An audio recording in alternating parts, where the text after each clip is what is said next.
The bottom line. Really? The bottom line is 100%. All right, I got to go because we're wrapping.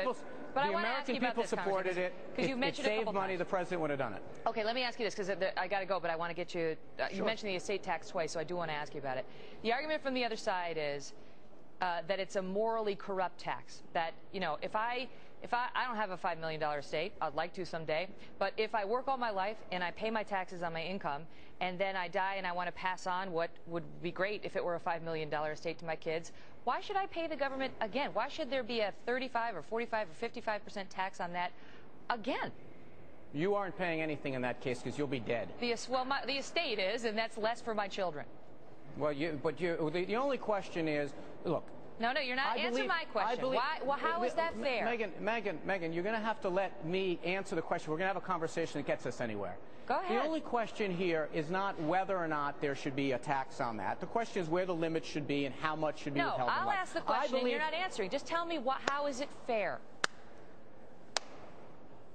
Ready? I am.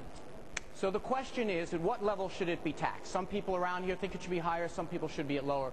This deal would basically say that for people who inherit money, that money gets taxed at a lower rate than if they worked 70 hours to earn it. That's just not fair. But more importantly than that is how much it costs. I'd like there to be no taxes on anyone at any level. The question is how much this adds to our debt. It adds an enormous amount. No one could be in favor of that and then come on your show and say, oh, I'm so concerned about the debt because it's adding, I think it's $72 or $75 billion to aid 32,000 people. It doesn't strike you, but what's wrong with those 32,000? I mean, they earned that money. If they want to pass it on to their children. No, they did not. No, they did not. They They'll be didn't earn dead. the money? Is it not double taxation?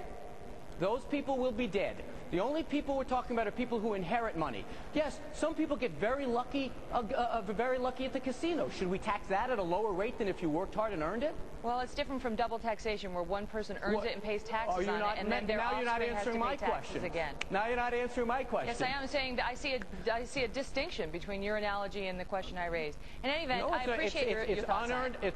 It's unearned income, Megan. That's the bottom line. If you say so. I got to leave it at that. Congressman Anthony Weiner, thanks so much for coming on. You're welcome. Well, we're taking your